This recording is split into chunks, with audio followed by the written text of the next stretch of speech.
ابن خراش ایک بزرگ گزرے ہیں اس کے زمانے میں، حجاج کے زمانے میں، ان کی سچائی بڑی مشہور تھی۔ ان کے دو بیٹے حجاج کے خلاف بغاوت میں جنگ لڑی، پھر وہ بھاگ گئے، پھر وہ چھپتے چھپاتے گھر آ گئے۔ سی آئی ڈی نے بتا دیا کہ ابن خراش کے بیٹے آ گئے۔ حجاج نے کہا آج ابن خراش کے سچ کا امتحان ہوگا۔ اس نے ان کو کھانے پہ بلایا، ویسے نہیں، کھانے پہ بلایا، کوئی ماحول نہیں بنایا تفتیش کا، انویسٹیگیشن نہیں، کھانے پہ بلایا۔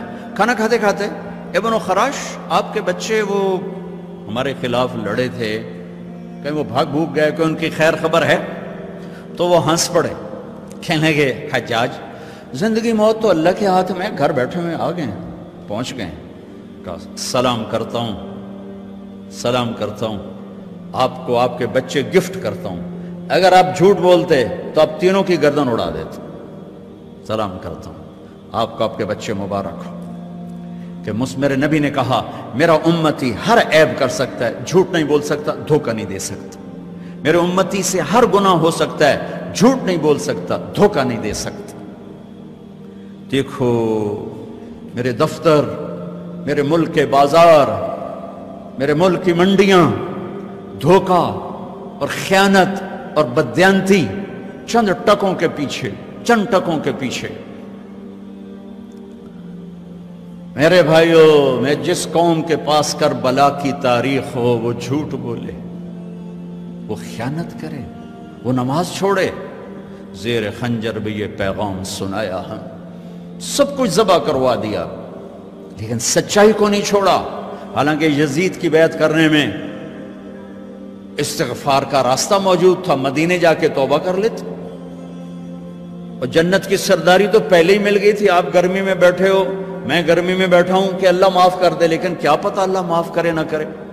لیکن یہ تو وہ شہزادے ہیں جو ماں کا دودھ پیتے تھے، تو اللہ نے کہ نبی نے کہا حسن اور حسین جنت کے نوجوانوں کے سردار ہیں۔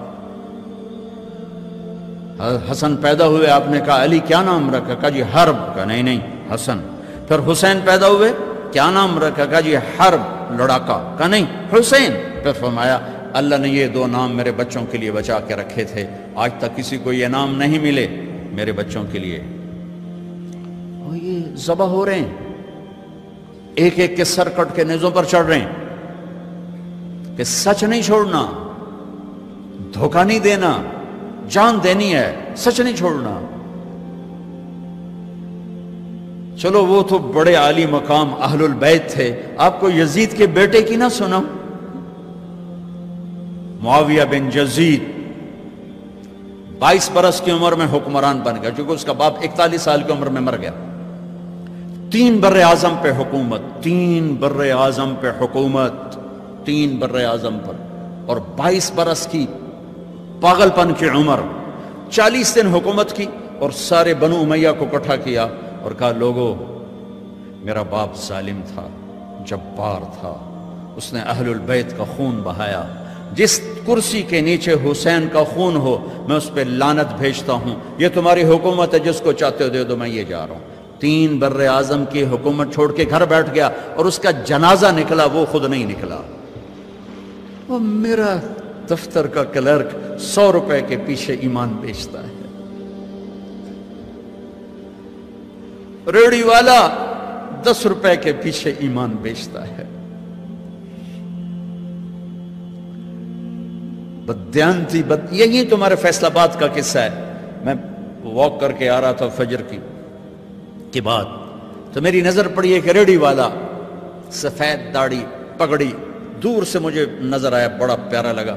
جب میں قریب گزرا تو میں نے اس کو یوں دیکھا، اچھا لگا، تو وہ رو رہا تھا، یوں ایک ہاتھ اس کا ریڑھی پر تھا، ایک ہاتھ اس کا پیٹی پر تھا، یوں کھڑا ہوا اور خاموش، ساز خاموش فریاد سے معمور۔ تو میری نظروں میں تو پہلے سے تھا، جو کہ داڑھی پگڑی سے میں بڑا خوش ہو رہا تھا۔ تو میں نے کہا بزرگو کیا ہوا، آپ کیوں رو رہے ہیں؟ تو اس نے وہ پیٹی یوں کر دی، سیبوں کی پیٹی تھی، اوپر کی لیئر میں سیب ٹھیک تھے، نیچے سارے گلے ہوئے سیب تھے۔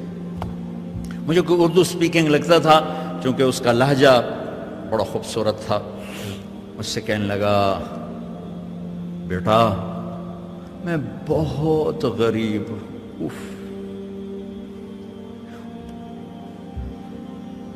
اس نے جو بہت کے اوپر جو زور دیا نا، مجھے لگا جیسے نے چھری سے میرا کلیجہ کاٹ دیا۔ بیٹا میں بہت غریب، میں روزانہ منڈی سے ایک پیٹی لاتا ہوں اور عصر تک بک جاتی ہے، تو میں تازہ آٹا بچوں کے لیے لے کے جاتا ہوں، تازہ آٹا۔ آج کسی نے میرے بچوں کی روٹی مجھ سے چھین لی۔ دیکھو میں اب بھی رو رہا ہوں، حالانکہ اس واقعے کو 30 سال گزر چکے، اور میری جیب میں کچھ بھی نہیں تھا کہ میں اس کو دے دیتا، میں تو ایسی نماز پڑھ کے باہر نکل گیا تھا۔ تو یہ بیٹی کسی بیوروکریٹ نے تو نہیں لگائی تھی کہ 22ویں گریڈ کا افسر بددیانت ہے یا 20ویں گریڈ کا پروفیسر بددیانت ہے یا صدر منڈی کا تاجر بددیانت، ایک مزدور نے پیٹی لگائی تھی۔ اور یہ یاد رکھنا، حکمرانوں کے تبدیلی سے حالات نہیں بدلتے، تمہارے بدلنے سے حالات بدلیں۔ تم یہاں جنید بغدادی کو بھی بٹھا دو تو صبح نہیں ہوگی جب تک میری اور تمہاری زندگی نہیں بدلے گی۔ تمہارے حوصلوں میں میوزک کی آواز سے چھت پھٹ رہی ہو تو جنید بغدادی کا حکمران ہونا تمہیں نفع نہیں پہنچائے گا۔ ہمارے دفتروں میں کلرک سے لے کر سیکٹری تک رشوت لے رہا ہو تو اولیاء کرام کی حکومت سے تقدیر کے فیصلے نہیں بدلیں گے۔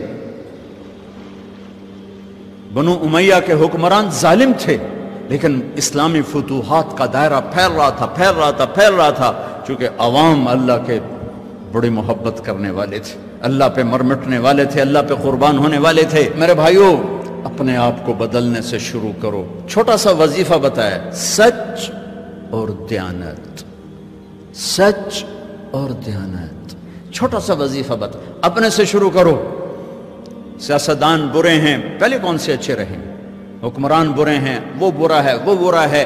اگر تم اوروں کی برائی دیکھو گے تمہیں کوئی اچھا نظر ہی نہیں آئے گا، اپنی برائی دیکھو گے تو تمہیں سارے اچھے نظر آئیں گے۔ تجھے کیوں فکر ہے اے گل دلے صد چاک بلبل کی، تو اپنے پیرہن کے چاک تو پہلے رفو کر لے۔ اوروں کی کمیاں نہ دیکھو، اپنی دیکھو، اپنے من میں ڈوب کر پا جا سراغ زندگی۔ دل دریاں سمندروں ڈوگے کون دلاں دیاں جانے ہو، وچے بیڑے وچے جھیڑے وچے ونج مہانے ہو۔ اپنے اندر اپنے عیب تلاش کرو، تمہیں سارے اچھے نظر آئیں گے۔ یہاں سے جاؤ، سچائی لے کر جاؤ، دیانت لے کر جاؤ۔ یہ حکمرانوں کے قانون نافذ کرنے سے سچ نہیں آتا، حکمرانوں کی دیانت نافذ کرنے سے دیانت نہیں آتی۔